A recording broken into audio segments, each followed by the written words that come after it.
మీ songs వింటున్నామంటే first song main. So, ఆ first song మీరు ఒకసారి మా కోసం ఒక 2 లైన్స్ పాడాలి. ఎందుకమ్మా ఈ గుండె కోత నేను తట్టుకోనురా మరి ఇంత బాధ నీ గుట్టుగా నా గుండెలో నిన్ను దాచుకున్నారా నా గుండె కోసిమన్న ఒక్క నిమిషమైనా ఆగలేనురా నా మనసులో నీ మందిరాన్నే కట్టుకున్నారా నువ్వు మాయ చేసి నన్ను మరచిపోయి నువ్వు తప్పుకోకురా ఎందుకమ్మా ఈ గుండె కోత నేను తట్టుకోనురా మరి ఇంత బాధ నువ్వు ఒక్కసారి నా చివరి చూపుకైనా రావద్దు ప్రేమ నువ్వు అప్పుడైనా మారి వచ్చే కన్నీరునే తుడవలేనురా నువ్వు అప్పుడైనా నన్ను హత్తుకోవాలని రావద్దు ప్రేమ నువ్వు పడుతున్న బాధ నా కన్ను చూడలేదురా ఎందుకమ్మా ఈ గుండె కోత నేను తట్టుకోనురా మరి ఇంత బాధ ఇది ఫస్ట్ సాంగ్. ఇది ఫస్ట్ సాంగ్. సో, నేనే దీనితోటి రాశాను. గీతా కృష్ణ అక్క అందరికి తెలిసిపోయింది. ఓకే. అక్క ఇప్పుడు మనం ఇందాక నేను అడిగాను సమాజంలో ఎలాంటి అంటే మీ పాటలొచ్చినప్పుడు అంటే పోస్ట్ చేసినప్పుడు ఏమన్నా కామెంట్స్ రూపంలో గానీ మీకేదన్నా బాధ కలిగించిన కామెంట్ ఏదైనా ఉందా? అలా ఏం లేదమ్మా. కాకపోతే చాలా వరకైతే లిరిక్స్ బాగున్నాయి, బావుంది. బాగా రాస్తున్నారు అని చెప్పేసి ఓకే. బ్యాడ్ కామెంట్స్ అయితే ఇంతవరకు చూడలేదు నేను.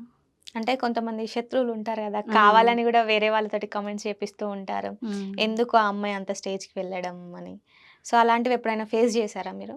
అలా ఏం లేదు. అలా ఏం అలాంటివి లేదు. ఇంతవరకైతే చేయలేదు. ఒకవేళ మేబీ పెడితే పెట్టుండొచ్చు కానీ అన్నీ చూడను గదా నేను కామెంట్స్ అన్నీ. ఓకే. సో, కొంచెం చూసినంత వరకైతే బానే ఉన్నాయి. ఓకే. అంతా బానే ఉంది. అందరు హ్మ్. సపోర్ట్ బానే చేస్తున్నారు. ఓకే. మీకు ఇన్‌స్పిరేషన్ ఎవరని చెప్పొచ్చు మరి? ఇన్‌స్పిరేషన్ అంటే మా ఇంట్లో నాన్ననే ఫస్ట్. నాన్ననే.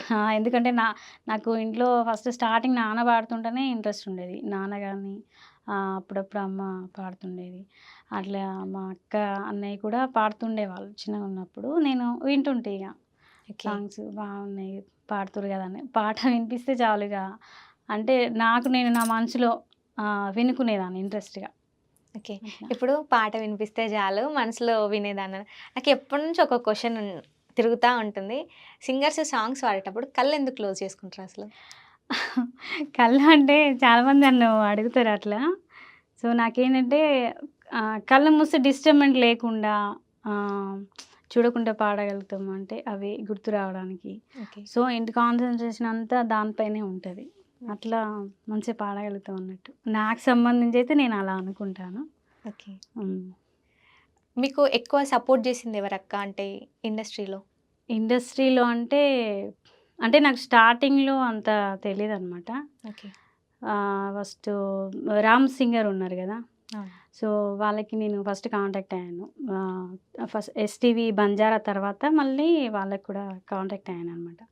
సో, నేనిట్లా సాంగ్స్ రాస్తాను సార్. ఇట్లా పాడతాను. నాకు ఒక అవకాశం ఉంటే ఇవ్వండి. అట్లా నేను ఫస్ట్ వాళ్ళకే ఎందుకు అయినా సెకండ్ మళ్ళీ అంటే నేను వాళ్ళ సాంగు విన్నాను ఒకరోజు. ఓకే. విని అప్పుడు కాల్ చేశాననమాట.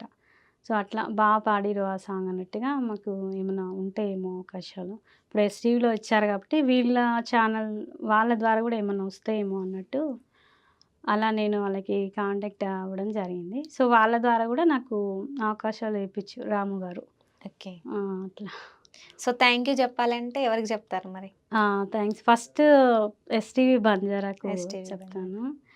ఎందుకంటే నా సాంగ్ గుర్తించి వాళ్ళు లిరిక్స్ విని ఫస్ట్ టైమ్ కొత్తగా ఆషినా గానీ ఏం చెప్పకుండా లిరిక్స్ బాగున్నాయి అన్నట్టుగా వాళ్ళు అవకాశం ఇచ్చారు. ఓకే. తర్వాత వీళ్ళు రాము గారు వాళ్ళ ద్వారా గూడా కొన్ని అవకాశాలు వచ్చినాయన్నమాట నాకు. సో, ఆ తర్వాత నెక్స్ట్ ఇగ ఒకరిని చూసి ఒకరు లిరిక్ బాగుంటున్నాయి అన్నట్టుగా వాళ్ళ ద్వారా ఇంకొకరు ఇట్లా కంటిన్యూగా వచ్చినాయి. ఓకే. అవకాశాలు. అంటే మీకు ఇప్పుడు మాకు సాంగ్ గావాలి అని కాలొస్తుంది గదా! అప్పుడెలా ఫీలవుతారు మరి మీరు?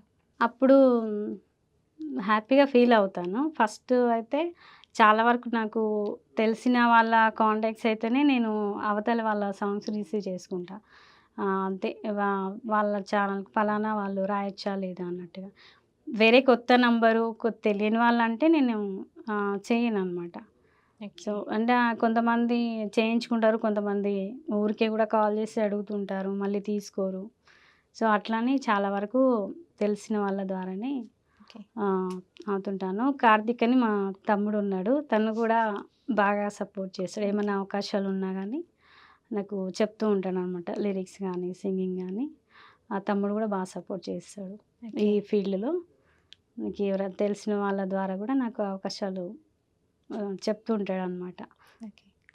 ఇందాక మీరన్నారు గదా! నార్మల్‌గా గూడా కాల్ జేసి సాంగ్ రాపిచ్చుకున్న తర్వాత మళ్ళీ తీసుకోరు అని. సో, అలాంటిది ఎప్పుడన్నా మీరు ఫేస్ చేసారా? అంటే సాంగ్ కంప్లీట్ అయిన తర్వాత మీరు కాల్ చేయడం గానీ, వాళ్ళు రెస్పాండ్ అవ్వకపోవడం గానీ? అలా నేను ఒక 2, 3 సాంగ్స్ అలా జరిగిందనమాట. రాయించుకొని మళ్ళీ వాళ్ళకి నేను ఫస్ట్ అంటే రాస్తాను. ఓకే. రాసి పెట్టుకుంటే వాళ్ళు నన్ను కాంటాక్ట్ అయినప్పుడు నేను వాళ్ళకి ఫస్ట్ ఒక 2, 3 లైన్స్ అలా పంపిస్తాననమాట. సో, అవి వాళ్ళకి ఓకే అయితేనే మళ్ళీ నెక్స్ట్ వాళ్ళు అడ్వాన్స్ ఏసిన తర్వాత నెక్స్ట్ మొత్తం కంప్లీట్ చేస్తాను. సో, అలా కొంతమంది రాయించుకొని ఆ పల్లవి వరకు ఓకే చెప్పి కంప్లీట్ చేయమని నేను రాసిన తర్వాత ఒక 2 సాంగ్స్ అలా ఉండిపోయాయన్నమాట.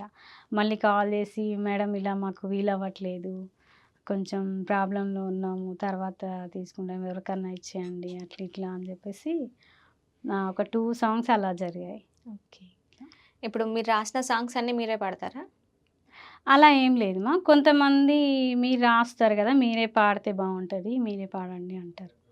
కొంతమంది ఓన్లీ లిరిక్ ఇయమంటారు. ఓకే. అంటే మేల్ వెర్షన్ రాస్తా, ఫీమేల్ రాస్తా. ఓకే. 2 వెర్షన్స్. అది అలా గూడా ఇచ్చేస్తాననమాట.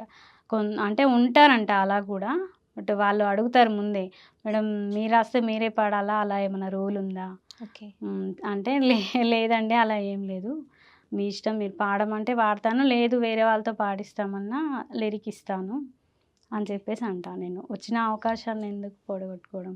మరి అంత ఖచ్చితంగా నేనే పాడతాను, అలా అయితేనే రాస్తానంటే అవ్వదు గదా! ఎవరిష్టం వాళ్ళది. నేనైతే అలా చేయను.